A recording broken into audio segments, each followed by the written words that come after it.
깊은 이야기 들어봅시다. 미국에 이제 빌 클린턴이 이런 이야기를 했어요. 올바른 정치인이라면 우리가 현재 어디에 서 있으면 어디로 가야 하는지를 아는 것. 그것이 지도자의 기본 덕목이다. 이런 이야기를 했는데 박용진이 생각하는 대한민국의 현재 우리는 어디에 있는가 이 진단 이걸 좀 간단하게 한번 이야기해 봅시다. 또 길게 이야기할 시간이 있으니까.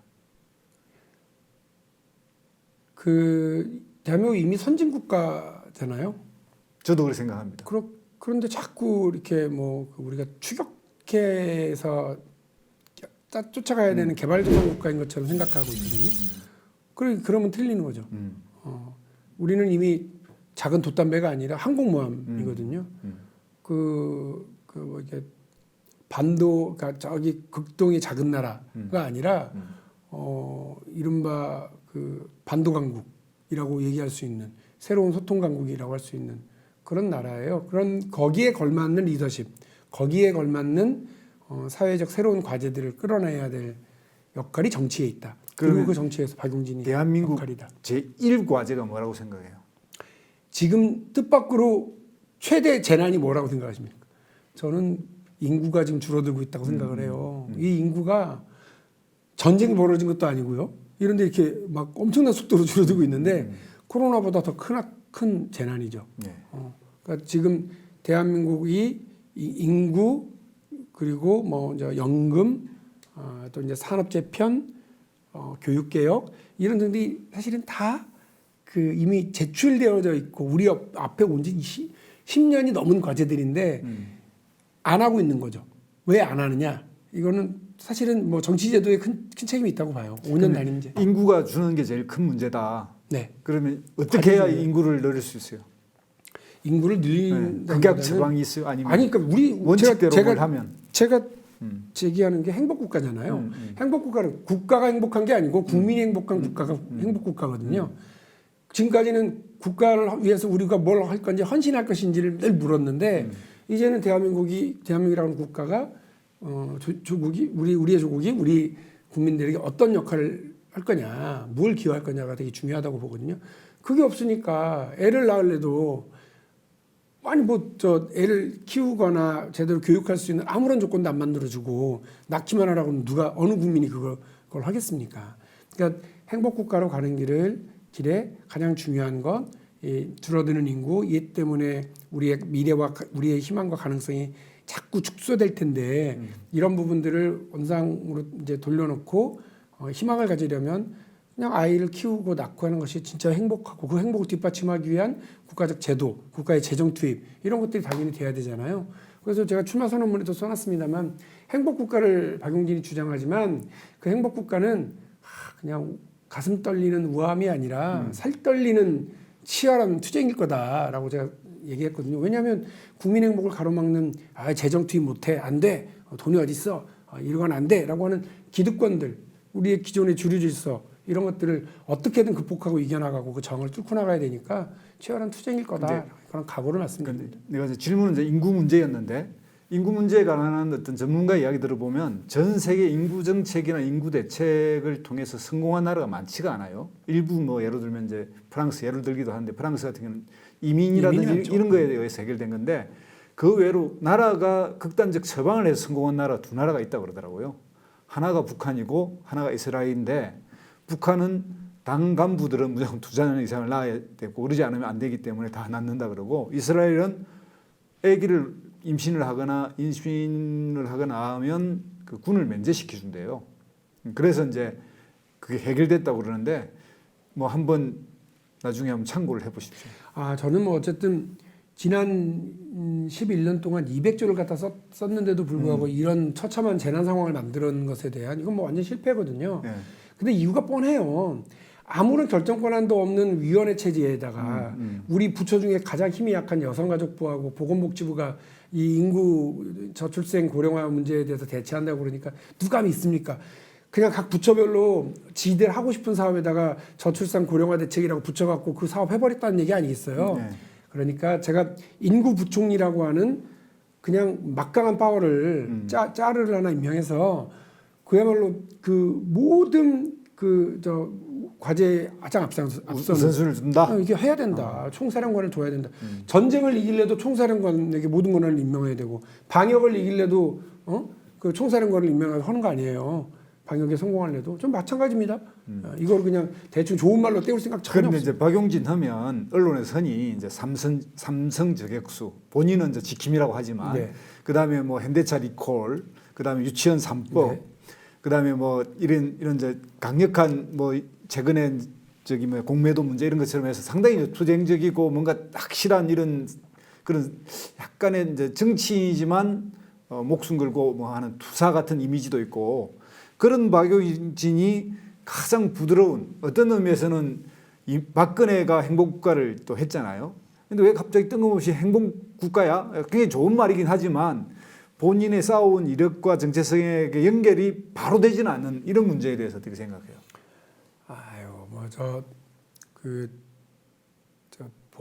봄에 가벼운 이제 입고 뭐 겨울에 두꺼운 옷 입으면 여름에 또 이제 반팔 입고 이렇게 해야 되잖아요. 네. 근데 그 국회의원으로서 말씀하셨던 그런 쭉쭉쭉쭉 이런 일들에서 손에 잡히는 성과들을 만들었다고요. 그리고 손에 잡히는 공정을 실시를 했는데 정치를 하는 사람이 우리 사회에 이런 제기되는 문제들을 해결하는 것도 중요하지만 미리 30년, 50년의 그 초석을 놓고 그 미래를 준비하는 거 되게 중요하다는 건 다 알고 있거든요. 그렇죠. 대통령이 돼서 이런 일들에 대한 제기되는 문제와 불공정을 해결하는 것도 중요하지만 대통령이 돼서 이런 미래를 대비하고 국민들의 행복을 위해서 그 역할을 해나가도록 하는 거 되게 중요하다고 봐요. 제일 멋있는 일이 그런 거예요. 우리 이번에 이제 KF21 스텔스 그렇죠. 했잖아요. 그래서 막 문재인 대통령이 가서 우리가 드디어 우리 손으로 만든 이런 그 전투기로 우리 영공을 지킬 수 있게 됐다고 막 감개무량. 그 누가 처음에 시작했냐? DJ가 시작한 그렇죠. 거예요. 그때 예. 엄청 욕 먹으면서 한 거 아닙니까? 그렇죠. 예. 김대중 대통령이 초고속 인터넷 고속도로 깔 때 70조 2천억 원밖에 국가 예산이 없는데 10년 동안 80조를 쏟아 부어가지고 대한민국을 미래로 가는 길을 닦겠다고 했단 말이에요. 그때 다 있겠다고요. 그럴 돈이 어딨냐. IMF 때문에 나라 망할 텐데. 근데 애들 게임하라고 그런 걸 깔아. 그랬는데 그런 투자와 그런 노력이 대통령은 이제 고인이 되셨지만 지금 IT 강국 대한민국, 5G 선도국가 대한민국 만들어 놓은 거 아닙니까? 그 박용진이 깔고 있는 그 고속망은 뭐예요? 그러니까 제가 지금까지는 문제들만 이렇게 딱딱딱 했는데 이렇게만 하지 않겠다는 거고요. 박용진 대통령이 되면 혁신의 고속도로를 깔겠다. 그게 뭐죠? 겁니다. 구체적으로. 예. 아니 뭐 구체적으로 지금 대한민국에 그 이른바 3대 규제가 있어요. 저는 규제 혁파해야 된다고 보는데 제1 규제 관료들의 도장 규제, 제2 규제 그 기존 주류 사업자들의 진입 장벽 규제, 제3 규제 대기업 독점 기업들이 만들어내는 독점 시장의 독점 규제 이 세 가지가 있습니다. 이것이 다 혁신을 가로막고 있고 또 우리 그 젊은이들의 도전을 가로막고 있는 장벽들이거든요. 이 장벽들을 덜어낸다. 지금까지 뭐 저기 기업들은 맨날 뭐라고 떠들었냐면 그 재벌들이랑 뭐 이런 데서는 규제, 도장 규제 때문에 못 살겠다. 그래 도장 규제 있어요. 그러나 당신들이 지금 저 시장에서 갑질하고 진입하지 못하게 하고 기술 탈취하고 이런 것들도 엄청난 그 저 좌절로 나타나고 있는 거 아냐.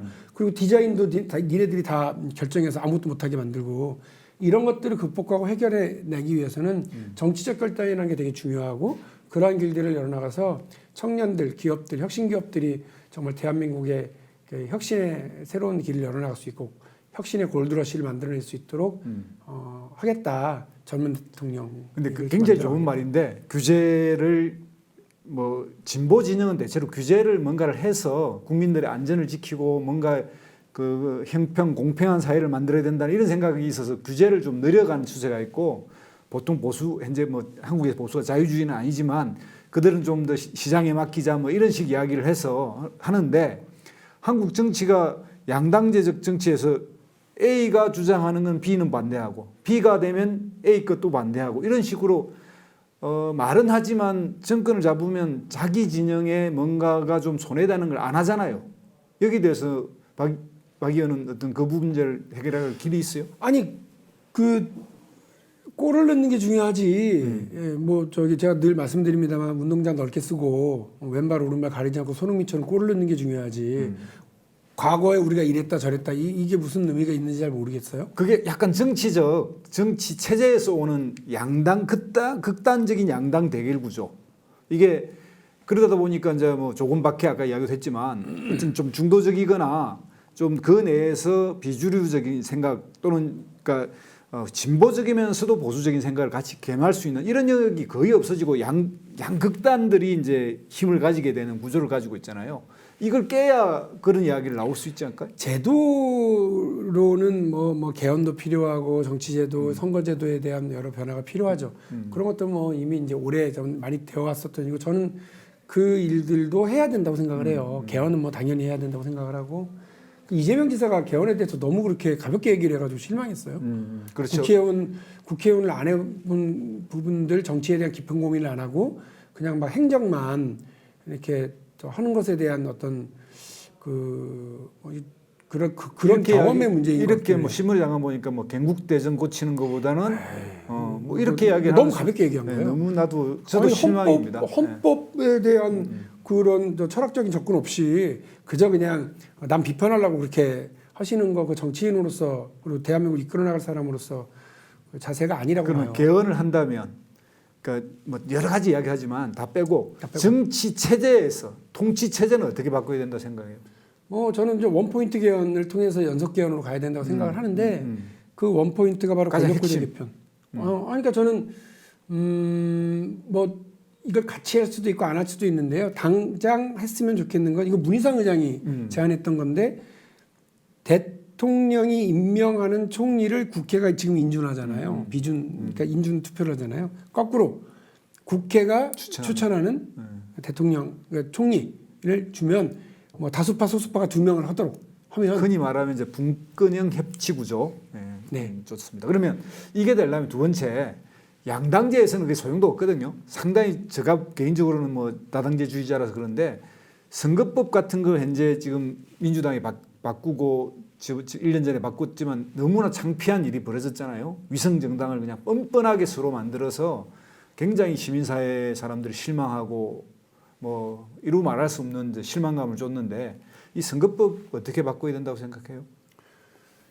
역시 뭐 책에 써 있습니다만 저는 일단 이 룸을 만들어야 되기 때문에 국민들에게 그 말씀을 책에서 드렸어요. 그 밥값하는 정치인들이면 국회의원 정원을 좀 늘려도 남는 장사다. 국회의원 한 명이 국감 때 뭐 하나 지적만 잘해도 적으면 50억, 많으면 몇백억을 이렇게 킵하거든요. 박용진이 이건희 회장 차명 계좌와 관련해서 그 금융위원회 해석 바꾼 걸로 1,260억 정도의 세금을 새로 걷어들였어요. 그건 동의하는데. 네. 자, 은을 그러니까, 늘리는데 어떻게 뽑아요? 다 지역구에 뽑아? 아니면? 그게 아니에요. 이 이유가 이제 저는 이제 비례대표 수를 더 늘려야 된다고 생각을 하는 거고요. 그 룸을 만들기 위해서 수를 더 늘려서 다양한 뭐 소수 정당들도 좀 이렇게 참여할 수 있고 소수 정당이 참여한다는 건 다양한 의견이 들어온다는 얘기거든요. 네, 그렇죠. 그래서 그거 필요하다고 보고 그래서 이들이 국회에서 양당의 다수 정당들 사이에서 어떤 이슈를 적극적으로 제기하도록 만드는 거 필요하다고 봅니다. 우리하고 좀 다른 정치 체제 내각제 구조이긴 합니다만 독일이 지금 저렇게 그 친환경 재생에너지에서 앞서 나갈 수 있었던 거, 탈원전 정책에서 앞서 나갈 수 있었던 것은 1998년 이른바 정록 연정, 그러니까 슈레더와 요스카 피셔의 정록 연정이 성공했던 거고 그때 그 소수파인 녹색당이 내걸었던 게 탈원전 정책이었거든요. 근데 그거를 그때부터 준비하니까 그걸로 인한 산업구조 재편이 벌어지고 그래서 뭐 독일이 그 재생에너지와 관련해서 가장 앞선 나라가 되는 효과까지 얻어졌던 거죠. 그러니까 저는 이런 정치의 변화가 사회의 변화, 경제의 변화 이런 것들까지 가져온다는 측면에서 그 개헌이라고 하는 거, 그다음에 선거제도의 변화라고 하는 게 결코 가벼운 문제가 아니다. 여의도에만 관심 있는 일이다. 그렇지 않습니다. 그렇게 너무 가볍게 생각하시면 대세를 그르치실 수가 있습니다. 좋아요. 그러면 그 지금 박용진 의원은 출발이 이제 민주노동당이었습니다. 그리고 상당히 이제 그런 측면에서 사회적 약자 그리고 우리 사회 어려운 사람들을 위해서 해왔는데 최근에 한국 사회에서 그런 이야기를 해요. 한국이 정말 선진국으로 가려면 노동 부분의 개혁이 좀 필요하다. 지금처럼 된다면 이건 말이 안 된다. 네, 실제 선진국으로 가기 어려울 것이다. 이런 이야기를 하면서 얼마 전에 이제 우리가 아는 상대방에 있는 그 검찰총장 출신이 그 노동개혁, 그 노동의 이중시장을 연구하시는 분을 만나가 정성국 교수를 만나서 자문을 구했잖아요. 그런 이제 한국 사회 노동시장의 이중구조에 대한 거기에서 그분이 이야기하는 핵심은 뭐냐면 연공급, 그러니까 소위 호봉제 이 구조를 타파하지 않으면 한국은 이 정규직 비정규직 격차라든지 이중구조를 줄일 수 없다. 이제 이 이야기를 하고 있거든요. 직무급제 도입해야 된다고 봅니다. 근데 박용진 의원이 좀 그 부분에 대해서 이제 노동당 출신이기도 하고 그런 부분에 애정이 있는 분으로서 조금 그 용기 부분이 말은 하는데 정말 그거에 좀 목숨 걸고 할 것 같지 않는 좀 약간 그 질문할 때 조금 소극적으로 답하는 것 같다 이런 느낌을 누가 이야기하더라고요. 본인은 어떻게 생각합니까? 직무급제 도입하는 것에 대해서 공감하고요. 또 노동운동이 정말로 전략적으로 가려면 지금 새롭게 나타나고 있는 플랫폼 노동자들, 배달 노동자들을 자기가 감싸 안고 가야 되거든요. 그렇죠. 민주노총이 한국노총보다 다수파를 형성하게 된 결정적인 이유가 비정규직 노동자들에 대한 조직화 활동이 적극적이었기 때문에 가능했던 거예요. 그러니까 근데 이제 더 나가야 된다고 생각을 합니다. 그러면 플랫폼 노동, 뭐 그 배달 노동 이런 분들이 안심하고 좋은 일자리로 사회적 보호를 받으면서 갈 수 있으려면 고용보험이라든지 산재보험이라든지 이런 부분들에 대해서 적극적인 포괄 대상으로 삼아야 될 거 아니겠어요? 그럼 민주노총이 먼저 좀 제안해야 될 것도 있다고 봐요. 뭐 예를 들면 공무원 노조, 교사 노조 이런 데에는 그 고용보험 필요 없잖아요. 그렇죠. 그럼에도 불구하고 우리가 낼게 일부 낼게 얼마를 더 낼게 그러면서 뭐 지금 그 고용보험에서 계속 줄어들고 있고 고용보험 고갈 위기를 막 얘기하고 있는데 그거 우리가 일정하게 감당할 테니까 정부도 더 내라 사용자들 더 내서 이 플랫폼 노동자들 막 지금 50만 60만 그리고 숫자도 파악 제대로 안 되고 있는 이 배달 노동자들에 대한 보호 조치를 하자고 제안하는 게 전략적인 노동운동이지. 근데 가능할까요? 예? 한국 노동운동이 현재 뭐 이런 모습으로 가능할까 싶네요. 지금 저렇게 가면 택도 없는 일이죠. 그래서 저는 지난번에 출마 선언하고 다음날 울산 현대자동차 노조 갔다 왔어요. 아시겠지만 현대자동차 노조 교육위원들 선진 노동자들 아닙니까? 세죠. 데모 딱 잘하고 뭐 그냥 투쟁조끼 딱 입고 왔더라고요 다. 연봉이 다 그런데 1억이 넘죠. 그 박용진한테 날카로운 질문 막 이렇게 하고 민주당에 대해서 막 비판적으로 얘기하고 다 좋은데 민주노총이 총파업은 제대로 하냐? 총파업하려고 민주노총 만들었냐? 사회적 협상력, 정치력, 영향력 이걸 유지하려고 민주노총 만든 거 아니냐? 그런데 지금 당신들 뭐 하냐? 협상할 때마다 다 깨고 나가고 협상 테이블 엎어버리고 그러면서 머리띠만 두른다고 투쟁 안 하고 사회적 영향력이 지켜지냐? 뭐 그런 얘기했죠. 잘했어요. 아니 그러니까 그런 얘기를 하고 이제 어제는 또 뭐 전교조하고 약간 뭐 붙을 얘기했습니다만 교원 평가제 제대로 해서 미자격자들 부적격자들 퇴출할 수 있도록 길도 열자. 언제까지 이렇게 그냥 평생 고용 보장으로 이렇게 갈 거냐? 아이들은 뭐냐? 마음에 드는 이야기고 실제 교사의 질을 높이려면 한국 사회 우리가 다 경험했잖아요. 교사 중에 정말 일부는 부적격하다는 걸 알잖아. 근데 그 교사 집단이 노조란 이름으로 보호하고 있으면 같이 망하는 거잖아요. 그죠? 그래서 이런 얘기하다가 망하게 생겼습니다. 예. 자, 그럼 조금은 말랑말랑한 이야기. 전교조 쪽에서도 무슨 너는 안 된다. 그리고 조금 말랑말랑한 이야기. 에? 저 아주 재미있는 이야기지만 나는 소통 대통령이 되겠다. 그래서 일주일에 한 번씩 뭐 영국 예를 들면서 의회 나가서 토론하겠다. 예. 또는 뭐 야당 단수도 불러서 폭탄주 화합을 하겠다. 네. 그래서 나는 소통 대통령이 돼서 지금도 그건 헌법을 안 바꾸고도 가능하다. 그런 이야기를 하는데 실제로 가능할까요? 제가 정치를 하는 것과 관련해서 깨달은 게 있습니다. 네. 정치는 일단 말로 하는 겁니다. 네, 그렇죠. 말이 안 되면 술로 하는 겁니다. 술이 안 된 다음에 법으로 하는 거예요. 그러니까 야당 뭐 언제 만나서 서로 격시 차리고 이렇게 하는 게 아니라 야당 지금 이제 만약에 이제 이준석이 된다. 제가 대통령이 된다. 그러면 저 밤에 몰래 잠깐 들어오세요. 그래가지고 그냥 그 해물탕에 폭탄주 이렇게 마시고 대통령님 내일 아침에 저기 수석 비서관에 있는데 어떻게 안 가? 그런 건 좀 빵꾸도 내고 그래야죠. 술 주량은 어때요? 주량 별로예요. 사실 아시겠지만. 근데 분위기는 굉장히 분위기 메이커잖아요. 노래도 잘하고. 아 좋네. 아마 국회의원 중에서 그 상층일 것 같은데 노래. 술을 대변인을 하면서 많이 들었어요. 저 기억하시는지 모르겠는데 처음에 막 술 먹고 그러면 막 잤어요. 얼굴 빨개지고. 얼굴도 퍽하게지고. 근데 이제 대변인을 한 5년 하니까 아이고야 이게 또 막 늘더라고요. 근데 지금은 어쨌든 술 먹고 이렇게 자거나 그러지 않고 늦게까지 사람들하고 대화할 수 있고 그래서 이제 뭐 충분히 술로 정치할 수 있는 또 하나 물어봅시다.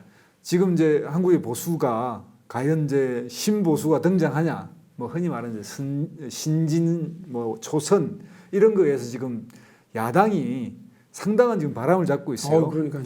이 현상에 대해서 자, 이 뭐 민주당 계열을 극복하는 젊은 보수가 나타났다. 이제 이렇게까지 해석하고 그래요. 이 현상에 대해서는 박 의원은 어떻게 생각해요? 뜻밖으로 4.7 재보궐선거에서 몽둥이를 맞은 건 우리인데 더 분발하는 건 저쪽인 것처럼 보여요. 네. 너무 답답해서 아니 우리 그 예비 경선 이제 저는 이미 선언을 했으니까 예비 경선 관련해서 치열하게 붙을 수 있게 예비 경선 그냥 뭐 1등부터 6등까지 딱 자르는 그냥 인지도 경선이잖아. 그렇죠. 지금 이렇게 하면 아무런 느낌도 없고 에너지도 뭐 볼 수 없는 이렇게 하면 안 된다. 막 세게 붙도록 하자. 5개, 6개 주제 정해놓고 방송 토론도 하고 맞짱 토론도 하고 주제 토론하자. 답이 없어요.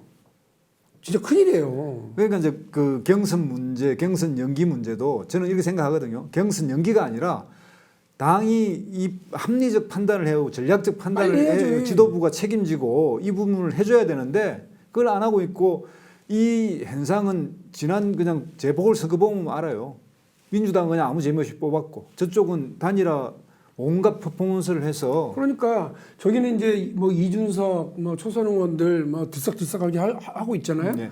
그리고 저기 이벤트가 또 있어요. 그렇죠. 당 밖에. 윤석열도 있고요. 안철수 또 통합 이벤트도 있고 막 이벤트가 널려 있어요. 그렇지. 근데 우리는 이게 그러니까 우리끼리 경쟁하고 치열하게 논쟁하고 이러면서 붙어야죠. 많은 사람들이 기대하던데 박용진하고 이재명하고 둘이 그러니까 딱 날세운 논쟁하는 거, 뭐 이재용 사면 문제에 대해서 기본소득에 대해서 뭐 이런 거 사면론에 대해서 세게 이야기했습니다. 아니 박용진이 이재명 사면에 대해서 동의하지 않는다나 반대다라고 얘기해. 그게 무슨 뉴스예요? 계속 그렇게 해왔는데 제가 묻고 싶은 건 그거였어요. 아니 왜 이재명 지사는 갑자기 입장을 바꿔? 그렇죠. 아니 갑자기 부자 몸조신 아닐까? 에? 부자 몸조신. 아니 그 자기가 무슨 부자야 이미 박스권에 갇혀갖고 아무것도 좀 얼마나 걱정이 많으시겠어요. 그러니까 오히려 이게 더 걱정이었던 것처럼 선거 전에는 기득권 세를 공격해요. 선거 전에는 국민을 위해서 돈 없고 힘 없고 빼앗는 사람들을 위해서 이런 것처럼 해놓고 선거 되고 나서 국회의원 되거나 대통령 되고 나면 기득권 세력들하고 이렇게 손잡고 똑같이 대한민국이 변화가 안 돼. 그러면 국민들이 정치를 어떻게 보겠어요? 이재명 지사 또 하나 갑자기 공무원들 다 1주택 아니면 다 팔라고 난리를 쳐놓고서는 아니 무슨 별장이 생필품이라고 얘기하시면서 깜짝 놀랐어. 그래서 그때도 딱 비판. 별장이 어떻게 생필품이냐. 이거 경기도 민원 얘기하신 거 아니냐. 창피하게. 왜냐하면 경기도에 사시는 분들이 경기도 그 이제 전원주택을 많이 가지고 계세요. 그렇죠. 그러니까 근데 별장은 우리 법에 의해서 더 세요. 재산세가. 아주 세죠. 네. 그러니까 그것 막 민원이 얼마나 많겠습니까? 아니 대통령 나오시겠다는 분이 국민 전체에 이런 걸 얘기하지 않고 경기도 민원이나 얘기하고 계시는 거 아니냐. 세게 얘기했죠. 답이 없어. 뭐 1등 후보이기도 하고 유력 후보이기 때문에 이런 점검을 통해서 뭐 재조정되고 수정되고 이런 게 필요하다고 해서 이재명 지사에 대한 질문을 하나만 더 해볼게요. 기본소득에 대해서는 어떻게 생각합니까? 저는 기본소득은 우리가 나갈 사회 변화 방향에 중요한 제도다. 실험해볼 만한 가치가 있다. 그래서 기본소득 법안에 발의에 동의를 했고요.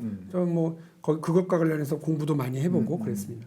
근데 지금 이재명 지사는 뜻밖으로 기본소득과 관련해서 말도 안 되는 얘기를 몇 가지를 하고 계시는데 1. 4만 원, 8만 원. 계획 있잖아요. 알죠? 예. 25조, 50조 네. 그 얘기를 하시면서 50조, 25조 정도는 세금 걷지 않아도 되고 50조 정도는 뭐 저기 세출도 조정하고 조세 감면분으로 충분히 조달 가능하다. 이 얘기는 거꾸로 얘기하시면 네. 문재인 정부가 50조 정도는 지금 허투루 쓰고 있는 거 아니냐라고 얘기하시는 거예요. 기존의 복지제도 손 안 대겠다고 하셨어요. 그러면서 그렇게 하신다고 그러면 그 50조를 지금 우리 대통령 어디다 쓰고 있는 거지? 이게 약간 저기 현실적이지 않은 얘기를 하시고 있고 두 번째 나중에 되면 뭐 100조, 200조 막 얘기하시던데 그 돈 어디서 오냐 그랬더니 뭐 탄소세, 무슨 뭐 로봇세, 뭐 무슨 세 이렇게 세금을 얘기. 그 세금들 다 이유가 따로 있는 설계가 다 다른 것들을 막 여기다 동원하시겠다고 그러는 거 별로 동의 안 돼요. 그게 이렇게 얘기하시면 오히려 그 김세현 전 의원하고 얘기하시면서는 막 기본소득에 대해서 막 300조 뭐 이런 걸 아무렇지 않게 서로 얘기하셔서 아 기본소득이 산으로 가는구나. 예. 제가 그랬거든요. 우려스럽습니다. 그러니까 네. 전 세계 어디에도 그 기본소득을 온 국민을 대상으로 한 전면적으로 하는 데가 없어요. 다 실험 정도입니다. 그렇죠. 사회적 실험, 정치적 실험, 경제적 실험이었어요. 그 실험도 우리가 할 수도 있지만 이 문제에 대해서 너무 그렇게 쉽게 얘기하시는 우리 국민들이 별로 동의 안 하실 것 같아요. 자, 또 하나 해봅시다. 그러니까 이제 한국 사회에서 지금 유력한 대선 후보가 양진영에 의회 경험이 없어요. 네. 정치가 어떻게 돌아가는지 어떤 갈등 관리에서 정치인들이 서로 대화하고 타협하고 이걸 제도적으로 어떻게 해 나가는지 이 부분에 대해서 제가 볼 땐 상당히 걱정스럽거든요. 걱정이죠. 의회를 경험하지 않은 두 사람이 양진영에서 지금 1등을 달리고 있단 말이에요. 어떻게 해야 돼요? 제일 걱정은 대한민국이 지난 30년 동안 관리 쪽 지금까지 30년 동안만이 아니었네요. 대통령을 선출된 왕으로 이렇게 생각들 했어요. 그 시스템도 지금 그래요. 저는 그러면 안 된다고 생각합니다. 대통령은 그냥 가장 권한이 큰 선출된 공무원으로 이렇게 되어야 된다고 생각해요. 그래서 저는 분권형으로 가야 된다고 생각하고 그리고 대통령이 더 많이 이렇게 국회하고도 대화하고 야당하고도 대화하고 그다음에 지방자치단체장들하고도 대화하고 이렇게 열려 있는 공무원이어야 된다고 생각을 합니다. 이렇게 그 지존의 자리에서 이렇게 그러니까 말씀도 제대로 듣기 어려운 그러면 안 된다. 지금 윤석열 총장 같은 경우, 전 총장 같은 경우 벌써부터 오금을 전파하시더만요. 뭐 측근을 통해서 메시지를 발표하시되 교황이 성탄절날 메시지 내시듯이 그러시는 거 아닙니다. 정치 그렇게 하시면 안 돼요. 저는 우리 국민들에게 대통령이라고 하는 사람은 정말 이렇게 국민 그러니까 소통해서 소통의 결과로 어떤 변화를 만들어내는 사람이어야 된다고 생각을 하고요. 문재인 대통령이 대통령 되고 나서 제가 가장 행복했던 날이 언제인 것 같으세요?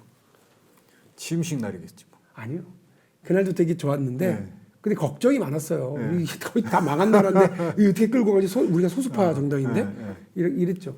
근데 대통령이 비 오는 날 우산 들고 삼청동 수제비집에 수제비 먹으러 나오셨을 때 쇼라고들 하던데 쇼 같아요. 그러니까 그런 쇼라도 좀 자주 하자. 그런 거야 아주. 우리 대통령도 비 오는 날이면 수제비 생각나고 칼국수 생각나시는구나. 얼마나 기쁩니까. 그렇죠. 전 대통령이 그런 쇼라면 그런 쇼 많이 하셔야 된다고 생각하고요. 쇼가 아니라 그냥 일상에서 국민들을 언제든지 만날 수 있고 그래야 된다고 봐요. 제가 포르투갈이랑 뭐 영국 뭐 이런 데 가봤을 때 거기에 안내하시는 분이 꼭 그럽니다. 대통령궁, 버킹엄 뭐 이런 데 갔을 때 잘만 하면 여왕께서 지나가시는 차를 볼 수 있다. 그렇죠. 오늘 운이 좋으면 포르투갈 대통령이 저 상가에 나와 손 가끔 문대는 거 볼 수 있다. 아니 내가 그 대한민국 국회의원인데 기대가 돼가지고 막 진짜요? 오늘 볼 수 있어요? 근데 이게 되더라니까요. 아니 그 해외에서 오신 관광객들이 한국의 대통령 박용진 대통령이 여기 자주 와서 식사도 하고 가끔 여기 지나다닌다. 보실 수 있다. 이런 게 해외에서 오는 분들의 기대를 주고 우리 국민들에게 기대를 주는 그런 게 얼마나 좋을까요? 참 아름다운 모습이고 또 대통령이 그렇게 되고 있습니다. 그래서 왜 광화문 신 중에 또 거의 그걸 시로 쓰는 분이 있죠. 예. 아니 그렇죠. 그게 아마 제 기억에 그게 신동엽 시인의 어느 그 저녁 대통령이었나? 그렇죠. 노을 대통령이었나? 뭐 그래서 하여튼 그런 제목인데 아마 타게 에르란데레르 대통령을 이렇게 모델로 삼아서 썼다는 시인데 자전거에 막걸리통 실어서 이제 집으로 돌아가는 대통령 아니에요? 그 시를 우리 문재인 대통령이 스웨덴과 갖고 그 시를 얘기했었어 연설에. 그러니까 그렇게까지 하셨는데 본인은 못 하시네. 전역 대통령 뭐 자, 그랬죠. 그러면 요 박용진의 정치혁명 이 책에 이미 뭐 좀 써져 있긴 한데 가장 존경하는 대한민국 정치인 누구예요? 김대중 대통령. 자, 뭐 거기까지는 다 일반인 질문인데 김대중 대통령이 제일 잘못한 게 뭐예요? 제일 잘못한 거. 네. 얼마 전에 들었는데 음. 마지막에 개헌을 하시려고 그랬다고 하더라고요. 저 기억을 못 하는데 그러다 그 개헌안을 본인이 가장 강력한 뭔가를 해봤는데 이대로 가서는 안 되겠다라고 하면서 그때 개헌안을 내려고 했는데 이미 늦었더라. 그래서 그걸 가장 안타깝게 생각하시는 분도 있더라고요. 좋습니다. 자, 이제 마지막인데 하여튼 뭐 박용진 의원이 1호 출마자로서 아주 분발하시면 좋겠고요. 또 이런 기세로 정말 파란을 일으켰으면 좋겠고 본인도 노무현 대통령의 파란을 인용하셔서 그런 이야기를 했는데 다만 아쉬운 점이 하나 있어요. 왜 혼자처럼 보일까?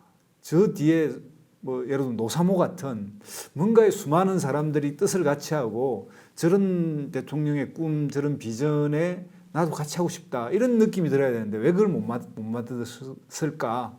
이런 아쉬움이 있어요. 혼자죠. 그거를 뭐 부인하고 어떻게 얘기할 수는 없어요.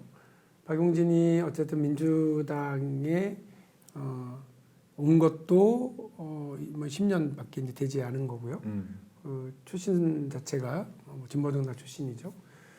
그리고 연령도 민주당에서 상당히 젊고 나이가 어린 편에 있죠. 그런 것도 있죠. 그리고 노무현 대통령한테도 그렇게 질문하신 분들이 많았더라고요. 왜 당신 혼자냐? 당신 원래 아니냐 그랬더니 기자들한테 약간 짜증나면서 하신 말씀이 있더라고요. 그렇죠. 어쩌란 말이냐? 내 가치는 분명히 얘기했고 내가 옳다고는 다 얘기하면서 이인영, 임종서 또 누구 이 386 학생 운동했다는 친구들 다 딴 데가 있지 않냐? 대세하지 않냐? 당시 대세에 다 따라갔죠. 뭐 이렇게 얘기하면서 짜증을 확 내셨더라고요. 근데 저는 짜증나진 않아요. 박용진을 지지하는 국회의원들이 있습니다. 박용진을 좋아하는 사람들도 있습니다. 근데 그분들이 그렇게 얘기를 하지 못하도록 아직 다수가 되지 못하고 이렇게 가능성을 못 보여주고 있는 제가 죄송한 거죠.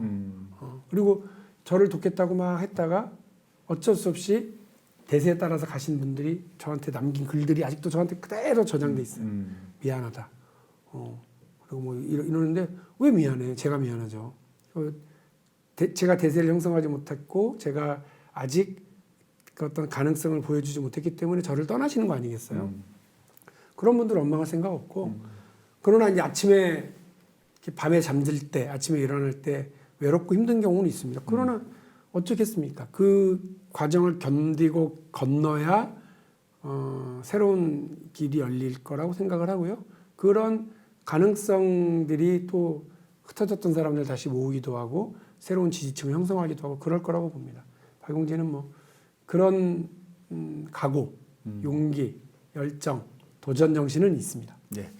오늘 이 박용진의 정치혁명 이 내용을 깊숙이 들어가 보면 더 할 이야기 굉장히 많아요. 제가 이제 출마 선언문만 보고 왜 그 뭔가 우리 사회의 솔루션을 이야기를 덜 했지 그런 아쉬움이 있었어요. 그런데 이 책을 보니까 책 속에 박용진의 고민이 다 들어있더라고요. 그러니까 이 책 작년 11월 달에 다 그러니까 굉장히 뭐 숙고해왔고 깊이가 있고 저 개인적으로도 약 이 솔루션의 약 90% 이상을 동의해요.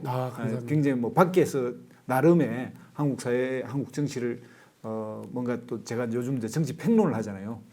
원래 기획자가 되고 싶어서 성견지명이 있으면 기획자 되는데 성견지명이 별로 없어 제가 후견지명만 있더라고요. 그래서 지금은 해설을 하고 있습니다. MBN에 나가서 정치 평론을 하고 있는데 그런 제 입장에 봐서도 이 정치혁명은 한국 사회에서 새로운 정치를 바꿀 수 있는 좋은 지침이나 교과서가 될 수도 있다 이런 생각이 들어요. 그래서 이게 꼭 사서 3세 보시고요. 들어갔습니다. 3세. 네, 굉장히 읽어보면 이런 지금까지 한국 사회의 586들이 왜 자기 정치에 자기 가치에 비전을 못 가졌나 이런 아쉬움이 많았는데 오히려 박용진 의원께서 이런 것들을 오히려 제시하고 있지 않느냐 이런 생각이 들고요. 이게 제일 아쉬운 게 있었어요. 예. 원래 여기 잘 보시면 예. 방송에는 안 보일 텐데 레볼루션이라고 써 있어요. 그러네요. 근데 예. 이게 저기 약속했던 거는 저게 그림자처럼 보이네요. 보여야 되는데 안 보이더라고요. 예. 그래서 왜 혁명을 숨기냐. 내가 되게 뭐라고 그래가지고 3세는 저게 또 잘 보입니다. 색깔도 조금 더 들어갔으면 좋겠네요. 그러니까 정치 혁명이라고 예, 얘기하는 거와 예. 레볼루션이라고 하는 것이 느낌이 다르더라고요. 그렇죠. 이게 이제 프랑스 마크롱 대통령의 책 제목이 레볼루션이잖아요. 슈레더의 표지를 흉내낸 거에다가요. 그래요? 레볼루션을 이렇게 딱하게 하고 싶었었어요. 알겠습니다. 그래서 그 둘을 합친 겁니다. 자, 어쨌든 뭐 좋은 결과를 얻었으면 좋겠고요. 네. 프레지던트 때 이 TV에 나왔기 때문에 기본 자격을 획득하셨어요. 네, 감사합니다. 마지막 인사하시고 끝내시죠, 뭐. 자, 대통령 돼서 뭐 이렇게 뭐 많은 분들하고 이제 소통하고 만나고 언론인들과 만날 텐데요. 제가 대통령이 되면 유튜브 방송으로는 채널로는 프레지던트 TV와 첫 번째 인터뷰를 하도록 하겠습니다. 그래서 뭐 조회수 뭐 그냥 빡 띄워드릴 수 있도록 감사합니다. 하겠습니다. 그 정치는 예술이라고 합니다. 가능성 예술이라고 하는데요. 그 가능성을 열어 나가고 그 만들어 가는데 정말 열정이 필요합니다. 그냥 야구장에 앉아서 오징어 뜯고 있는 1000명의 관중과 1000명의 응원단장이 있는 1000명의 이 응원단으로 돌변한 1000명은 완전히 에너지가 다릅니다. 그게 정치가 만들어내는 힘이라고 저는 생각합니다. 대한민국이 그 세계인류 혁신 선도국가로 가기 위한 그 길에 박용진이 응원단장의 역할을 하고 그야말로 정치 리더의 역할을 제대로 할 수 있도록 하겠습니다. 대한민국의 대통령이 되고 싶습니다. 대한민국의 변화를 만들어내고 싶습니다. 프레지던트가 되고 싶습니다. 프레지던트 TV 보시는 시청자 여러분들께서 많이 응원해 주시고 지지해 주시면 감사하겠습니다. 네, 감사합니다. 박용진 화이팅! 화이팅!